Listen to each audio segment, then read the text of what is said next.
What's going on, Scripture Surfers? This is your host, Zach, and I'm excited for this episode. This is going to be an epic episode of some offshore fishing. But before we get to the fishing, I'm going to show you guys a really cool spot from the captain that we're going out with. His name is Daniel, and he owns a business called Gobbler's Lodge. So it's actually an archery out in the middle of Central Florida, about 45 minutes from New Smyrna Beach. So we're on our way over there now, about 5 minutes out. And I'll show you guys his shop and the setup he's got, but it's meant to be a full and immersive adventure type thing. Here we are at Gobbler's Lodge. Members only. That's right. Pulling into Daniel's land now. It's a great little spot he's got. Cool little pond that he man-made.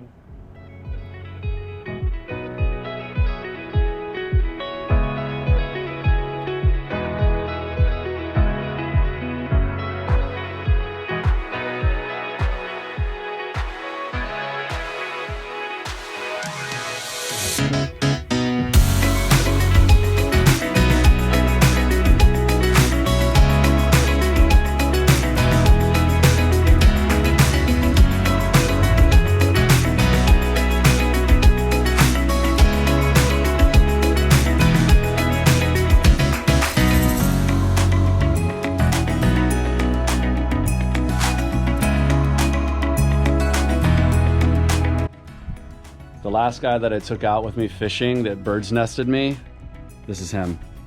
I turned him into the zombie here for archery. No bird's nesting.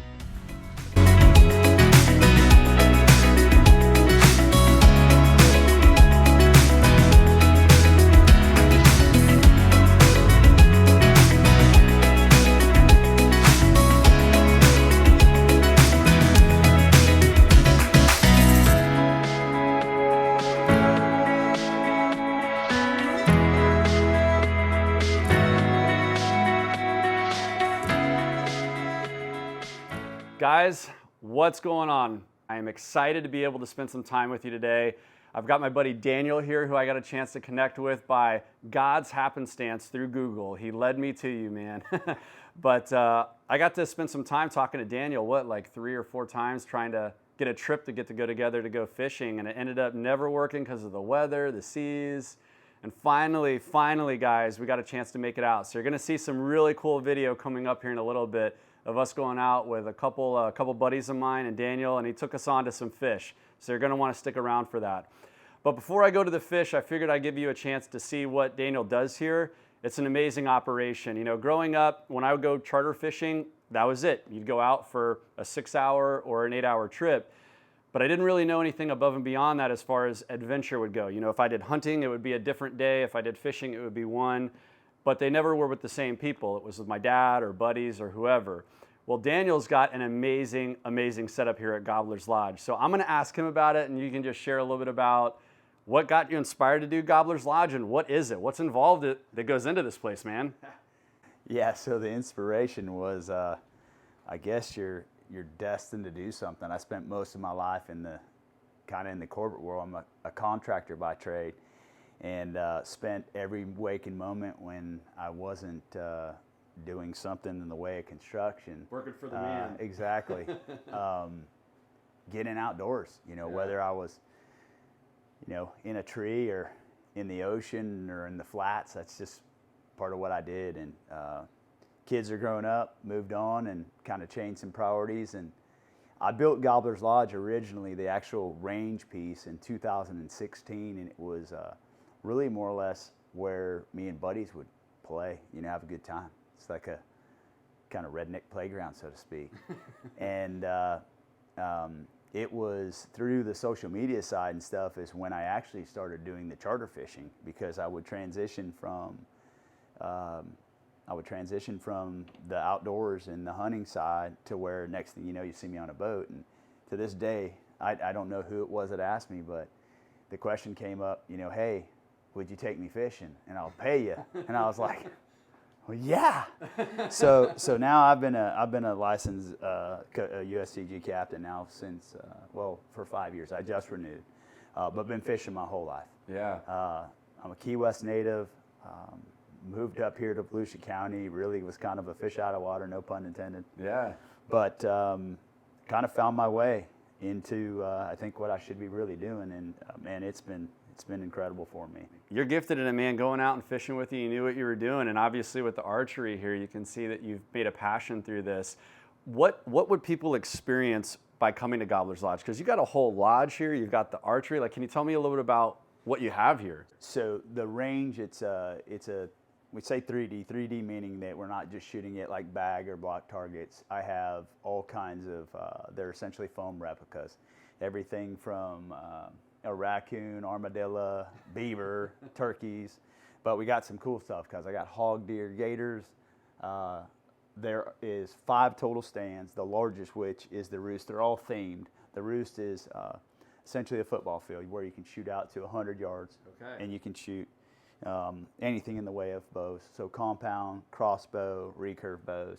And then there's 4 other stands that are through the woods, and they're themed. And I've got the varmint, which is the little guys. The swamp is, I got gators and stuff in the swamp. Right. Buck wild's all deer, and then the freak show's my zombies. And I have a Bigfoot coming. A Bigfoot, all right. He's Sasquatch. kind of a replica. He's not real big. He's like, I don't know, maybe 5 foot tall, but he's really cool. So we do everything from intro to experience. I'm a level 2 instructor, which I'm more of the hunting side of things. My guy, my head tech, he's a level 3. I mean, that's all he does. All he does is lives and breathes archery, but he does not hunt. So I'm more of the hunter type. But we have a full line of rental equipment. I have bows and arrows to suit and fit everybody. We do corporate events. I have a mobile archery range. And then we also have, like Zach was saying, a little Airbnb here on site that you're able to come and stay with us and spend the weekend and live in the kind of out in the sticks. We're out in Osteen. I'm about 15 minutes from town, kind of dead center between Daytona and Orlando, just inland. And, it's right on the big rails and trails, so it's kind of cool out here. What I would say, guys, too, is if you've been like me before and you walk into a place like this, you kind of do this and you puff up a little bit because you want to fit in real quick and you want to pose and you want to act like you know what you're doing real fast because you see the real men in here with grease on their hands as they touch the door while you've got on, here I'm sitting here in a polo. But I'll tell you, when I came in and met with Daniel and he took us out fishing, he just helped us out. We had a guy on the boat, first time fishing, and that's what it's meant to be. It's meant to be fun. You want to be around people that will help you grow in the sport, and you need to be humble enough to ask for guidance and help so you can get better. So that's what this channel is about. It's about education, getting you better at the sport, fishing, wake surfing, adventure like this, bow hunting, where I could take some lessons from Daniel here. But he does events, guys. I'm going to put a link within the description here for Gobbler's Lodge, and then for rare breed charter fishing, which is where he's got his charter fishing outfit out of. So it's Off the Hook Restaurant over at Ponce Inlet by the Lighthouse. But that's where his boat's at for you guys to go ahead and register for that. Off the Hook, rare breed charters. Come check him out. All right, so Daniel, let me ask you, man, with all that you've done here with Gobbler's Lodge and rare breed charters and just, hearing your story a bit while we were on the boat, man, what have you seen or how have you seen God's hand on your life play out here in what you do? I don't talk about it a whole lot because it's one of the things kind of gets me it does choke me up because I have very special people in my life that are looking over me. So, yeah, man. So yeah, got to shake that off. No, I'm with you. But dude. it's real. That is why this exists. Yeah. Because there is a higher power that got me to where I'm at. Period. That's the bottom line. I did not educate myself with this. I knew nothing about it. I didn't have anyone in my family that hunted or fished. Nobody. I wasn't taught to tie a knot. Really?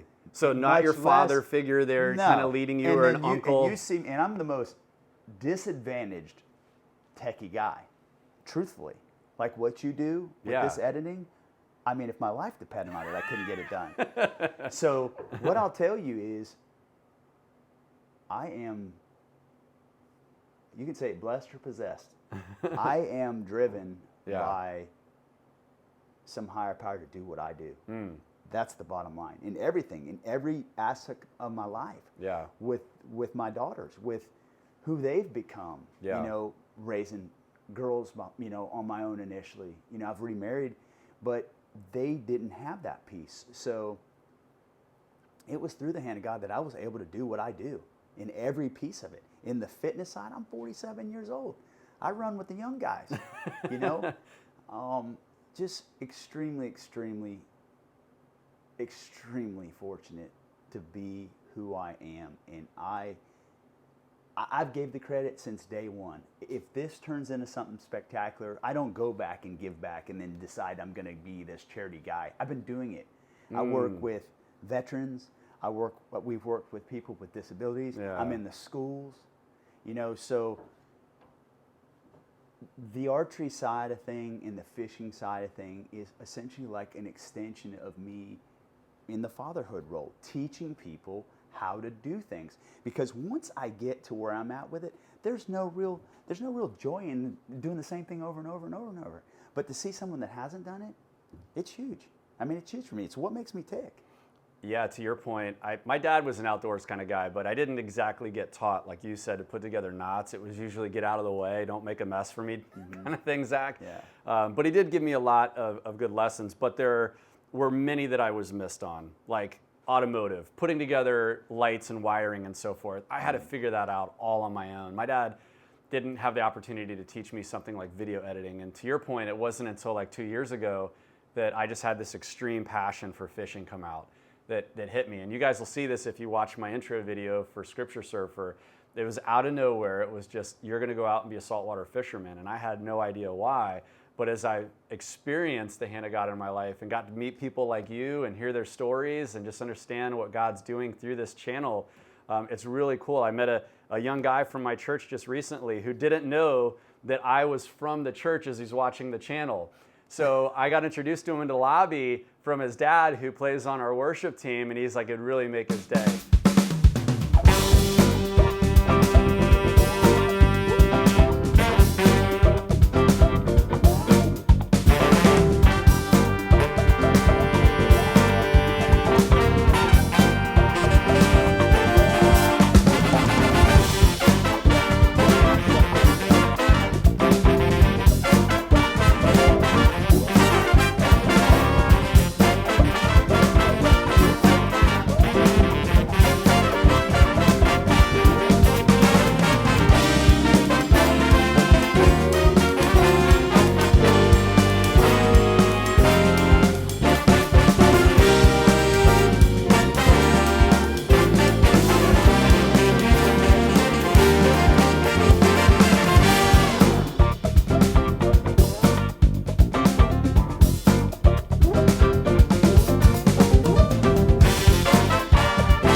All right, guys, we're here at Gobbler's Lodge. This is an awesome spot in the middle of what I would say is nowhere. To Daniel, where he lives, this is the captain and the archery owner that has this lodge.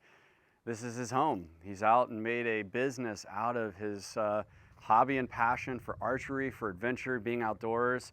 And as you can see here, he's just got an amazing setup. It's a legit place where you come to learn how to do archery. They have tree stands over here that you've got high up into the wood line over here that you can see, where you shoot down into some vermin, like you got raccoons, coyotes that he's got set up over there as target practice. And then here you get more into the just bags, and he's got a bear set up and some rubber targets. They're not in season right now for being open, but he will be soon, and he'll have everything set up like elk. He's got like a zombie kind of station where he's got a bunch of kind of foam zombies that you can shoot at. But then it's a great place to come just to be outdoors and come out with some buddies. They do corporate events here. But I really like it in the aspect that you can come here, stay with a group of friends, do like a day of archery, and then go out with him on the next day and go offshore and do some deep sea fishing or even inshore fishing. If you guys want to stay inshore a bit and do some red drum or something like that that you're fishing for. But we ended up going offshore with Daniel. So I'm going to take you guys now out of Ponce Inlet, New Smyrna Beach, Florida, my hometown a bit, if you will, my home port, and we're gonna go tackle some monsters. Let's go. I think we're gonna hook up with something big. Oh! Well, keeper king, man. There we go. Is it a Goliath? It's a Goliath! Oh! That is the biggest golden tile I've ever seen. It's a sea monster. Oh my gosh, that is a big fish. God's providing, which he does well.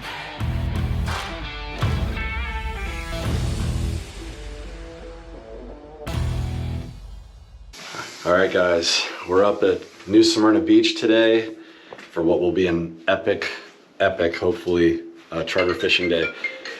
That's the alarm going off right there. I woke up before the alarm. 4:55 a.m. Got my buddy Russ in here. Brian. Good morning. Is coming with us. Hilgart, the man that's setting this up for us. So we're getting some coffee on, and we're about to head out to the dock. We'll see you there. All right.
Guys, we're pulling up on a shrimp boat right now, just right out of the jetty. So you see he's got his arms down, wide net, so we're just gonna come in right behind him. And he's bringing up all the bait right now. So we're right out shore. You can see the lights in the buildings. We're about, a mile out. Not much at all, but that's a shrimp boat early morning, going out to get some bait.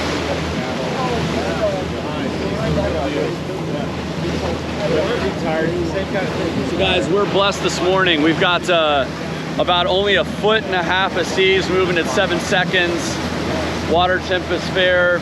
Got a full moon, so really low tide this morning coming out. The charter captain had to manually override the ramp to be able to bring it down and drop in the boat. It was so low. But here you go, take a look. I'm gonna tie up a wire real quick and see it. Follow it.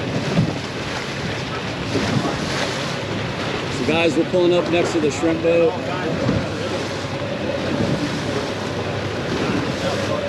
He's in there watching TV. But he's just dropping wide net and catching.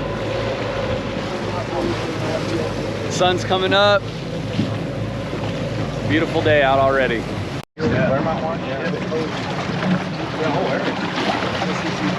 All right, Daniel, tell us what you're doing, man. What's the plan right now? We're just gonna play around while the sun's rising.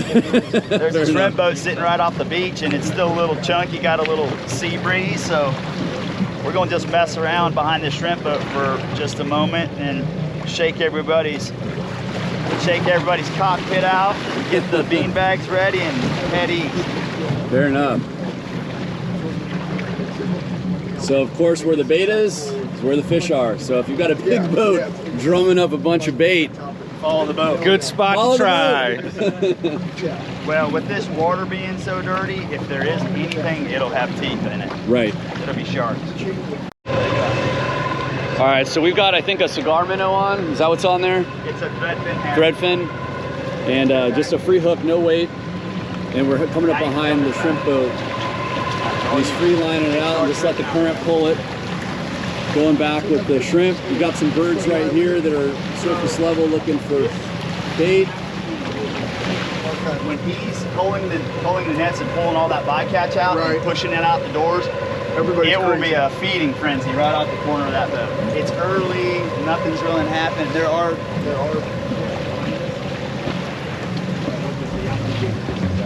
And then I'm gonna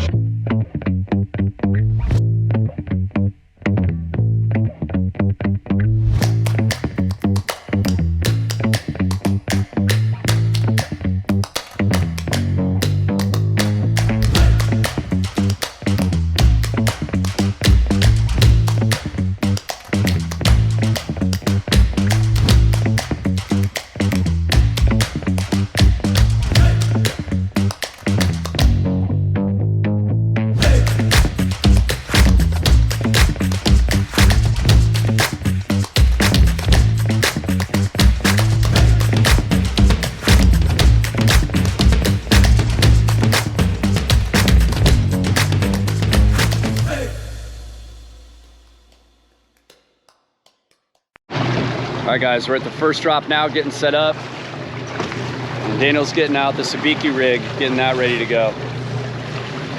So we're marking, we'll show you guys, it's on the screen, but it's just some good structure. And tons of marking above it. We're in 78 feet of water. All these fish. Yep. Outstanding chances. So getting out early gets you the kingfish. That's what they should say, not the worm. The early bird doesn't get the worm, the early bird gets the key. So we're gonna do some bottom dropping now. And I'll show you what he's got setting up so you guys can follow along. So squid's out. So on this bad boy, careful, make sure you close those and let your guy know he's really in it. So I'm gonna have on this side, we'll cut some pieces like this. And then for the sabiki rig, we cut, those are too small. On So the do you bigger tip your bait tentacles, on the sabiki? yeah. Okay. So we need little pieces on the sabiki like that. Okay. All right, and then I'm gonna use a piece about this big for the chicken rigs. Okay. All right. Got it. And then when you're done with the All right, so one of the mistakes I've done is on my sabiki rigs, I'll just use the little flares that come with it. Sometimes I'll put on like a grub, you know, just so like a little fake bait on top. They're hard to stay on though, so he's putting on and tipping it with squid, which makes a lot of sense in using just small cut pieces. So if you guys are using sabiki rigs, as Russ is showing here, just cutting up little tiny pieces. And then we're gonna put some of the other bigger pieces down on the chicken rigs that we're gonna drop down here in a second just to see what we can pull in. Where we're at right now is probably about 18 or so fish, almost 24 vermilion and grunts. So that's gonna be our bait. So as soon as the captain says drop, it's simple. Send your bait down. You let it hit the bottom, reel it in a little, and it'll be an immediate hit. And you'll see the rod tip bounce. And I'll hold it on Rusty so you can get an idea.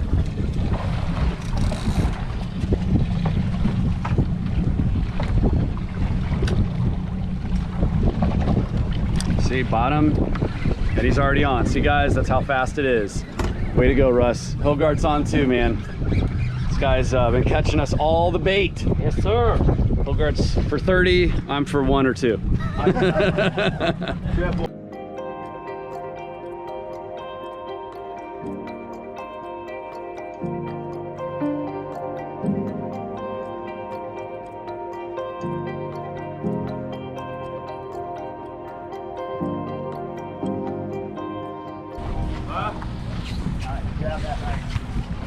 Well, you guys ain't gonna starve.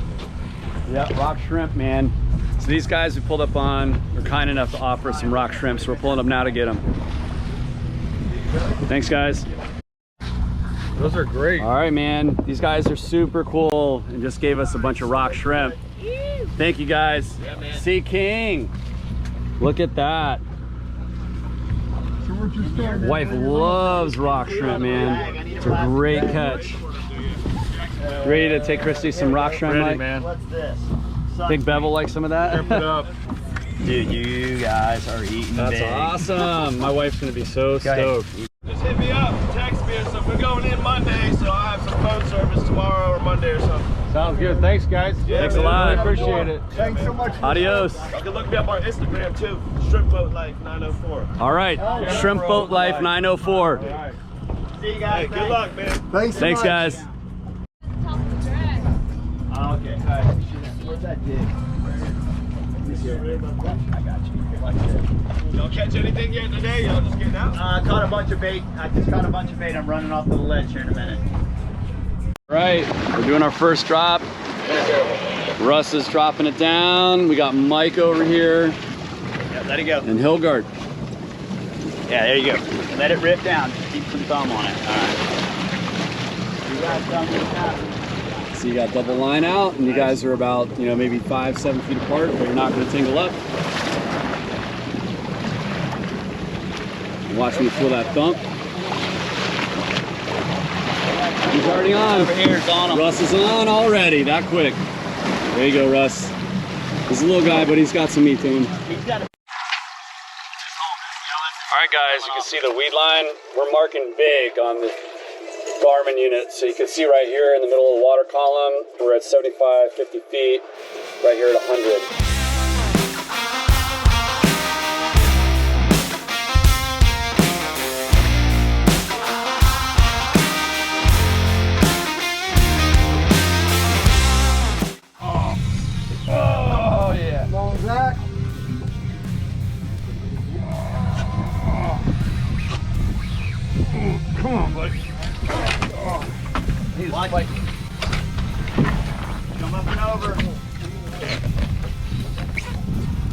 Whoa, yeah.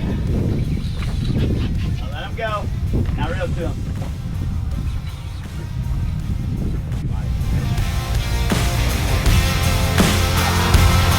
Bring him up, guys. We gotta run back. Keep that rod tip bent, Jack. Got it. Tighten and drag. He's giving a little. Alright, I can't get nothing yet. He's doing a little. He's giving a little. Woo!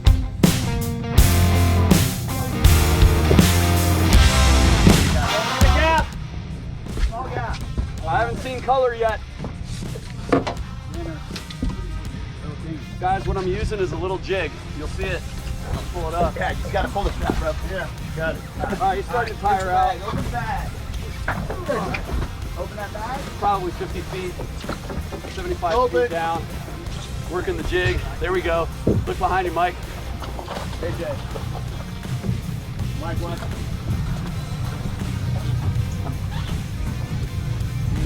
I think he ate the hook. I think he did. Yeah. Got king? Alright, little king. Alright, stand good. Oh! Hey, what are you up there grunting for? I need to hit the gym, Daniel. Need to hit the I think gym. your bait got knocked off instantly. I want to catch these monsters that are... Yeah. Oh, Nelly. Nice. Use that rod. Oh, buddy, look at that. Hey, you're cutting into our fishing time, Zach. Oh, 40 dude, pounds he up. is so mad. He's acting like he's a brown clown to me. Big ol' AJ. Hey, oh, hold him. He's got his buddies with him. Hold Yep, on. I'm holding him. He's got a buddy with him. All right. I'm keeping him. He's sideways. Take that weight on. Take that weight on. There you go. See, that's what happens, man. When cats go, you miss out. Drop that weight. See, he'll go. That's an AJ fight. That is a big one, man. I Look knew at that it. thing. Guys, this is what you call a reef donkey. Wow. Whew, Heavy, good fight. Heavy, heavy. All right, he's running back of the boat. Wing around him. That is a beautiful one. Look at that guy, boys. Oh. Come around the back of the boat and you can get him on the gaff. Here, I'll come to you, Daniel. Look at that guy. Oh. We don't have to measure him. That's right, he's a keep. Watch that jig. Wow, man, that's a big fish. That whole spinning rod. That is a toad right there. There you go. Made me feel like it was going to be a small fish and embarrassed me.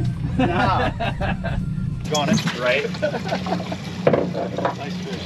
I can't believe you piled on that little jig. All right, let's get you. There you go, boys. What is it? Woo! Nice fish. That's an amberjack right there. Reef donkey. Big old boy. Probably what, 30, 40 pounds?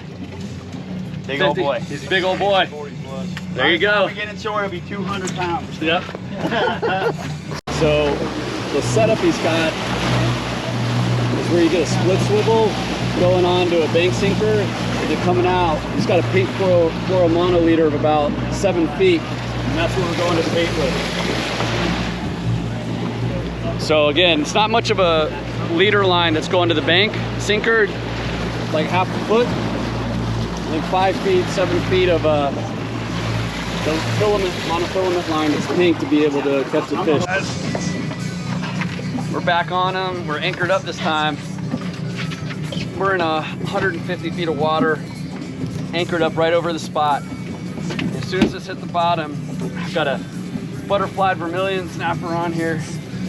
We just got thumped. Ugh.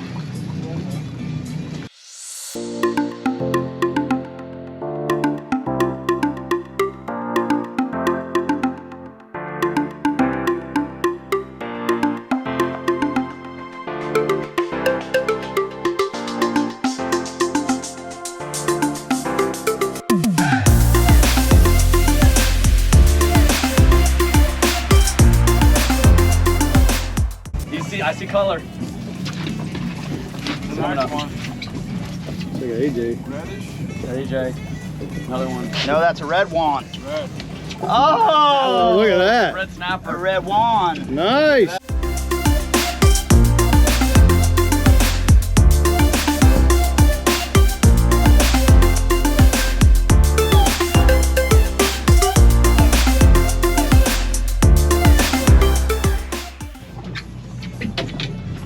Ain't none of them down there. No.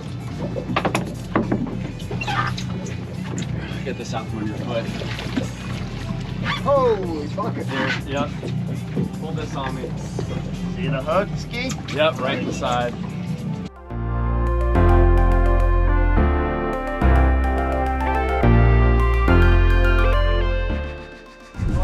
Again, the man that's catching all the fish, Hogart gets us a flounder. Flounder. There you go. Little too small to keep, but good little guy. Funky with both eyes on one side of the head. See Go. what we got. See these fish are Ryan's on. He was hit. in the water column. He was hit on the way down as he was hitting right on bottom. Maybe What's happening over there, Ross? right as he was going down. And again, with He's gonna follow this other the fish bait up. right now is a grunt that we've got on this. So you got to think about the size of that fish that would go after it. Hakuna Matata. Boom. Circle glide. All right, my friend. This is what we needed. What is this? Because he hit it like, It's the same fish. It's lazy. Oh, is he group? no, it ain't a group. He's not digging hard enough. Probably another AJ. Oh, there we go. That's what I want to see.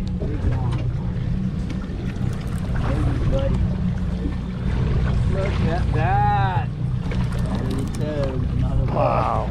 This one, maybe it's because you're on that big rod. He's coming sideways up. He's coming upside down now. Stop that way. You got him. He's floating up. All right, Hogart, get that action shot here. All right. Good job, buddy. Good job. Good job, Brian. Ah, it's a nice one. Look at that one. Nice. It's a super nice one. My goodness. That's a beaut. That's how the circle. See how that circle hook works, guys? Guys, right in the corner of the mouth. Right, perfect. That's how the hook's supposed to work. But what happens is when you jerk that hook out, it pulls right out of the. See, now watch. I'm not doing anything but rolling that hook, and it's out. Yep. Give him seconds. It's out. Well done, sir. I didn't know. All right, Brian. It looks like you're holding up a whole other body. How do you feel, man? Good. Awesome. Woo, what a fight. There you go, Daniel. All right, man. Thanks for getting us on the fish, Captain.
So guys, I could probably lay down next to this and be about it's as big as me. That's a huge AJ, man. His eyeball. Look how big that is. All right, so this one, we're gonna let him go. So Yep. here we go. Oh, really? Yeah, we're gonna let him We don't go. wanna kill him. Okay. Yeah. We got enough. We got enough Hide your meat left for a hand right family here. of Like 50. that. Way to go, Mike. Man, that's big. That is a beautiful fish. Come on there, Daniel. Get in there with that. Woo! That's two. You got two fish. Two fish. Oh, black sea bass. Black sea bass. Here you go. He's gonna be close. He's short. Oh yeah, he's definitely short. Yeah, see. Break or you No, don't break.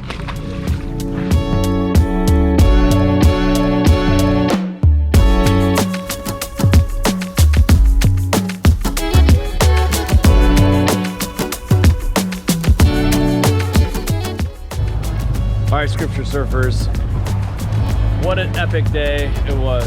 We caught 3 massive AJs. Something else that Russ hooked up to that seemed to be bigger than an AJ he just battled with. Couldn't pull it off the bottom. Maybe a Goliath, a shark, who knows. So we're gonna come now, go do some filleting and get some dinner. The family's all over at the beach waiting for us, so it's gonna be a great, great day. Thanks for sticking with the episode, and let's go fillet up some fish. All right, guys, I'm at the dock now, and we're about to fillet us up some fish. Cleaning up a little bit, getting everything ready, but in the kill bag, we've got dinner. So we're gonna go ahead and I'll show you a little bit of how to fillet AJ and kingfish.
This, my friends, is a rock shrimp. This is what those guys gave us. Yeah, to get them in there quick, and we need to put them on ice. Yummy! All right, guys, so here we are filleting up the kingfish. Do you do it in the little medallions, or you just do the fillets? A little guy like this, I'll just fillet. The bigger ones, I'll make steak them. Yeah.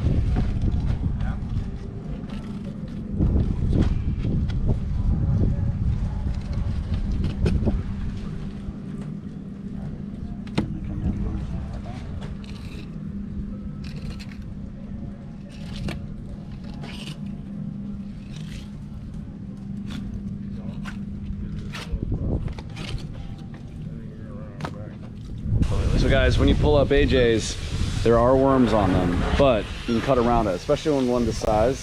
Some people don't like it, but they make great tacos. With a fillet this big, we'll probably have a lot of meat we'll be able to harvest. So I'll show you what they look like so you can get an idea of the parasites.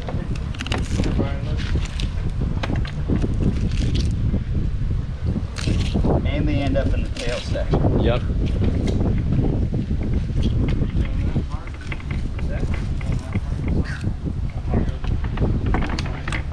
It's a heavy fish. Yeah, looks like it's just in the tail. Okay, good. Look at that backbone.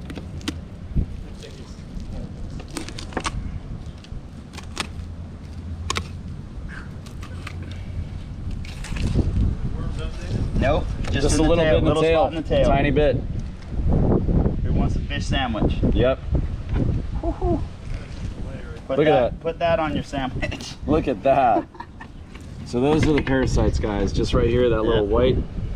Those are These those guys worms. are in good shape. So you just cut around it, and then That's you can nothing. salvage all that meat. I've seen them before where it's littered all throughout, and you just don't want to get anywhere near it. All right, Zach, look at you. I know he's itching. Clean fish, man. That's right, laying it up. So, Generally, you stay away from the tail. All right, and then you round your thumb down the back, lift up the meat, and then just start filleting it back, peeling it back over and over. There's so much meat in there.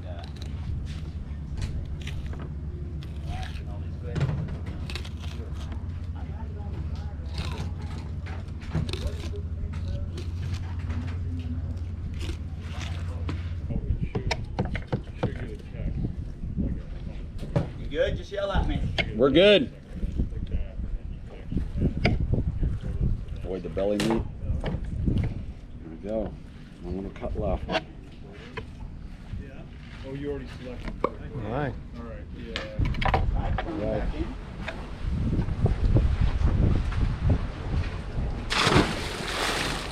Wow. All right. So on Look at the this. Real big guys, split them up the middle.